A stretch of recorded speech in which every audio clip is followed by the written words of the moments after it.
এ রাজ্যের শাসক দলের একজন জনপ্রতিনিধি, একজন বিধায়ক নির্বাচন কমিশনের উদ্দেশ্যে এই ধরনের মন্তব্য করতে পারে কৃষাণু? এখন ঘড়িতে 6:03 হয়ে 43 সেকেন্ড, এখনো পর্যন্ত কোনো ব্যবস্থা নেয়নি কিন্তু পুলিশ। পুলিশের মতো দেবে নির্বাচন কমিশনের সাথে পুলিশের বিষয়, সেই নিয়ে আমার কিছু বক্তব্য নেই, কিন্তু যে মনিরুল দার যে বক্তব্যটা সেটা সম্পূর্ণভাবে আমি বলছি এটা বিকৃত করা হচ্ছে। উনি আগেও অনেক কথা বলেছেন, এরপরেও অনেক বক্তব্য আছে। এটা পিক অ্যান্ড চুজ করলে তো প্রবলেম, পিক অ্যান্ড চুজ করলে নিজেদের ন্যারেটিভ সেট করাই। আমি আবার গণতান্ত্রিক প্রক্রিয়াতে অনেক ভাষণ রাখতে গেলে অনেক কিছু বলতে হয়। আমি তো বিজেপি নেতাদের লাইন সিরিজ অফ বক্তব্য দেখিয়ে দিতে পারি, গিরিরাজ সিং থেকে শুরু করে শুভেন্দু অধিকারী, দিলীপ ঘোষ থেকে শুরু করে জগন্নাথ সরকার, বিভিন্নভাবে কাঁটাতার তুলে দেব। যারা পার্টিগতভাবে 19 কোটি 20 কোটি বাঙালি সারা বিশ্বে, আজকে 11 কোটি পশ্চিমবাংলার বাঙালিকে যারা দায়িত্ব নিয়ে রোহিঙ্গা বলছে, বাংলাদেশি বলছে, অনুপ্রবেশকারী বলছে, যাদের নাগরিকত্ব নিয়ে প্রশ্ন করছে, তাদের দেওয়ালে পিঠ থেকে গেছে। আমি আবার বলছি, গণতান্ত্রিক লড়াই লড়ছে আজকে বাঙালি জাতি। ভারতবর্ষে মাথা উঁচু করে বাঙালি জাতিকে বাঁচতে হলে আজকে এই লড়াইটা তাদেরকে লড়তে হচ্ছে। তো তার জন্য তো অনেক সময় একটু হয়তো ভাষার চয়ন হয়তো ভুল হতে পারে, ভাষাগতভাবে আরেকটু হতে, কিন্তু যেভাবে 100টা মানুষ মারা গেছে এটা কি মানে লোকানো যাবে? আপনি কি মনিরুল ইসলামের বক্তব্য সমর্থন করছেন কৃষাণু? একদিকে গণতান্ত্রিকভাবে লড়াইয়ের কথা বলছেন, অগণতান্ত্রিক শব্দ প্রয়োগ করেছেন মনিরুল ইসলাম, সেটাকে সমর্থন করছেন? বিগত 11 বছর ধরে রাজনৈতিক আঙিনায় যে বক্তব্য বিজেপি শুরু করেছে, যে ভাষার চয়ন তারা করছে এবং মিডিয়ার এক অংশে সেটা হবে, সেটা হতে থাকবে। আপনি অন্য বিরোধী দলের নেতাদের মানে প্রসঙ্গ টেনে এনে সেটাকে সমর্থন করবেন? এইভাবে এই ট্রেন্ডটাই চলতে থাকবে, কোনো ব্যবস্থা নেবে না প্রশাসন? আমি আবার বলছি, প্রশাসন কি করবে? ইলেকশন কমিশনের কি মনে হয়েছে? ইলেকশন কমিশন তো উত্তর দিতে গিয়ে আজকে বারবার ফাম্বল করছিল সুপ্রিম কোর্টে। পরিষ্কার অভিসন্ধি সামনে চলে এসছে যে অভিসন্ধি এসআইআর করাচ্ছিল না, অভিসন্ধি বাঙালিকে ভোটাধিকার থেকে প্রাপ্ত করাচ্ছিল। আজকে সুপ্রিম কোর্টে তো তাদের আইনজীবীর বক্তব্যতে প্রকাশিত হয়ে গেছে।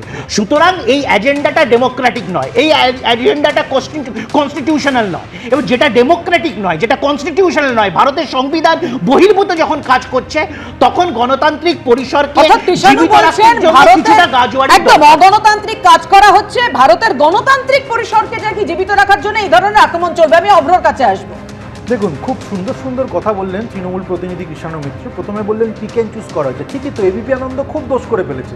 কেন আপনারা এই মাজা ভেঙে দেওয়া, মাজা ঢিলা করে দেওয়া, এখান থেকে ছেঁচড়ে বের করা, এসব দেখাচ্ছেন? বরং মনিরুল ইসলাম তার আগে যখন মুখ্যমন্ত্রী মমতা বন্দ্যোপাধ্যায় স্তুতি করে নিশ্চয়ই শুরু করেছিলেন, কারণ সব কিছু তো অনুপ্রেরণায় হয় না, তো সেইটা আপনাকে দেখাতে হতো।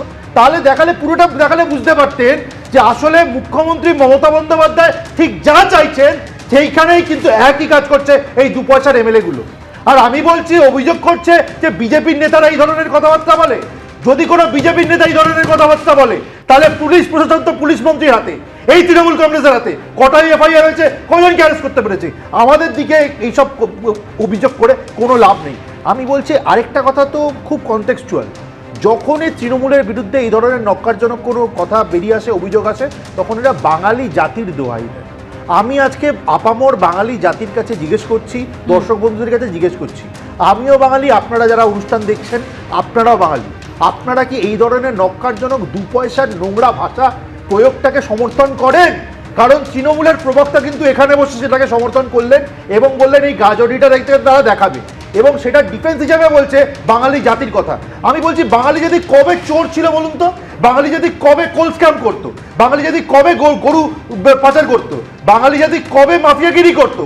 বাঙালি যদি কবে তোলাবাজি করতো? বাঙালি যদি কবে ফাইল ডাকাতি করতো?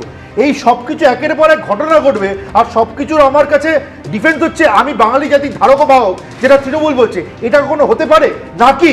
আমি প্রশ্ন করছি, আপনারা নিজেদেরকে নিজেরা প্রশ্ন করুন যে বাঙালি জাতির লজ্জা তৃণমূল নয় কি? কারণ প্রত্যেকটা ক্ষেত্রে যখন নিজেদের খারাপ কাজগুলো বেরিয়ে আসছে, তখন সেটাকে ডিফেন্ড করার জন্য তারা বাঙালি জাতির কথা বলছে। তার মানে আমাদেরকে জাতিগতভাবে নির্বাচনী আধিকারিক তিনি কি বলেছেন ডাকবো আপনাদের সামনে। মনিরুল ইসলামের সম্পর্কে ইসিআই এক্স্যাক্টলি কি কগনিজেন্স জানতে नहीं, ইসিআই তো কগনিজেন্স নিয়েছে, যেটা উনি বক্তব্যে রেখেছেন, যেটা করেছেন উনি, ওটা নিয়ে ইসিআই বলেছে ডিওকে এফআইআর লঞ্চ করার জন্য। আমি দেবাশিসদার কাছে আসবো। দেবাশিসদা, একের পর এক এই হুমকি হুঁশিয়ারি চলবে, কিন্তু কোনো ব্যবস্থা নেবে না রাজ্য পুলিশ। নির্বাচন কমিশন নির্দেশ দিচ্ছে, তারপরও ব্যবস্থা নেওয়া হচ্ছে কোথায়?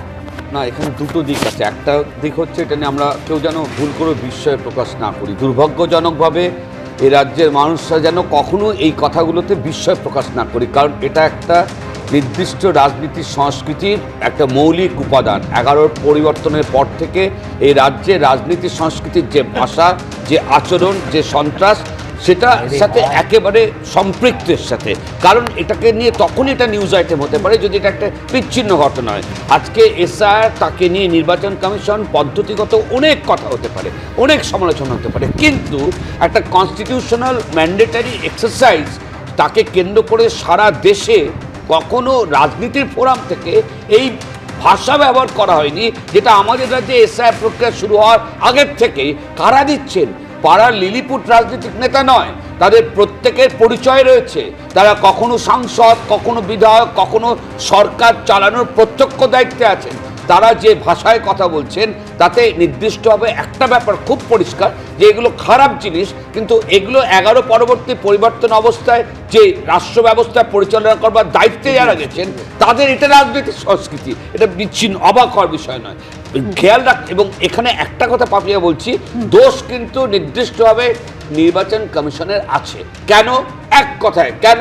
তার কারণ নির্বাচন কমিশন প্রথম দিন থেকে তারা যখন প্রেস কনফারেন্স করছে, 5খানা প্রশ্ন নির্বাচন কমিশনকে প্রেস কনফারেন্সে করা হয়েছিল শুধু পশ্চিমবঙ্গের এসআইআরকে কেন্দ্র করে, সন্ত্রাসকে বিষয় করে। দিল্লিতে এরকম হয়। পরবর্তী অবস্থায় কোনো একটা অকেশনে নির্বাচন কমিশনকে কিন্তু সরাসরিভাবে, যাকে কোট অ্যান্ড কোট মেজার নেওয়া বলে, যে মেজারটা কোথাও এই ধরনের যারা সংস্কৃতি এবং চর্চা করেন তাদের কোথাও আমরা সলিলের কাছে যেতে হবে। প্রাক্তন পুলিশ কর্তা সলিল ভট্টাচার্য আমাদের সঙ্গে রয়েছেন। সলিলদা, আমরা এর আগে দেখেছি মানে রাজ্য সরকার এবং নির্বাচন কমিশনের সংঘাত 2 ইআরও এবং 2 এইআরওর বিরুদ্ধে এফআইআর করার নির্দেশ দিয়েছিল, তারপর মুখ্য সচিবকে দিল্লিতে তলব, তারপর চিঠি হয়েছে, কিন্তু তারপরও সমস্যার সমাধান হয়নি। কেন হয়নি সেটাও 72 ঘন্টার মধ্যে নির্দেশ দিতে বলেছে নির্বাচন কমিশন। আমার প্রশ্নটা এখানে, আবারও তো একটা সংঘাতের মতো পরিস্থিতি তৈরি হলো, ডেডলাইন পেরিয়ে গেল, এখনো অবধি এফআইআর করতে দেখা গেল না। না, আমি তো কিছুক্ষণ আগেই বলে দিয়েছি, দেখো যে এফআইআর করবে না 1 নম্বর। আর এফআইআর করার কোনো যৌক্তিকতা আছে বলে আমার মনে হয় না, কারণ অলরেডি তো ওই ঘটনার উপর একটা এফআইআর হয়ে আছে। তো ওই কেসেই তো মনিরুল ইসলামকে তো অ্যারেস্ট করতে পারে, ওই কেসেই তো ওর নাম তো ট্রান্সফার করেছে পুলিশ। তাহলে তদন্তটা কি করলো? তদন্ত করবে, সিসিটিভি ফুটেজ দেবে, চারিদিকে আমাদের যত বৈদ্যুতিন যত মাধ্যম আছে সবাই দেখাচ্ছে, কোনো মাধ্যম বাকি নেই। যে ওখানে মনিরুল ইসলাম কিভাবে ইনসাইট এবং প্রভোকেটিভ বক্তৃতা দিয়েছে, এবং উনি সামনে দাঁড়িয়ে থেকে ওখানে ভাঙচুর, র্যাম্পে, সরকারি সম্পত্তির ক্ষতি, সবকিছু হয়েছে, কোনো কিছু হয়নি। পরবর্তীকালে যখন ওর এগেনস্টে কোনো অ্যাকশন হলো না, তারপরে বলল যে 19 তারিখে যখন আসল ভোটার লিস্ট বেরোবে, যদি সব ঠিকঠাক থাকে তাহলে সব ঠিক আছে, যদি কিছু এদিক ওদিক হয় তাহলে চারিদিকে খালি জ্বলবে আগুন আগুন আগুন আর আগুন। এবিপি আনন্দ, এগিয়ে থাকে, এগিয়ে রাখে।